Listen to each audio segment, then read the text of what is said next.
At ito na nga, may nagpagawa sa atin ng battery pack ng kanyang scooter.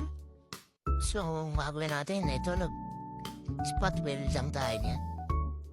Ang pinagawa niyang battery pack is 16 volts, 9 ampere. So, ayan, spot weld lang tayo dyan.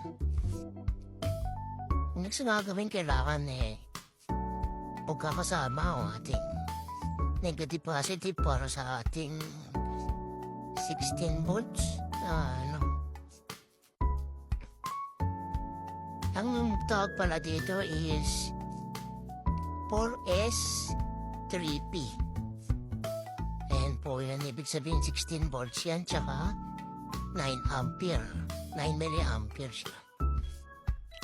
So ayan, i-start na natin, ibalot na natin siya.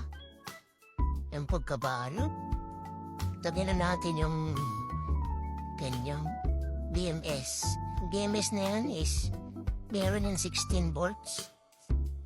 So, ayan yung minakorate. Ang BMS is Balancing Management System. Ayan ang tawag niya. BMS. So, ayan, binabalot na natin. Pagkabalot natin, tinest din natin yan, pero hindi na yata pinakita natin.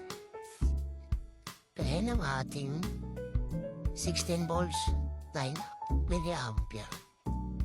Balot na para ready to ship na sa ating client. Let's go.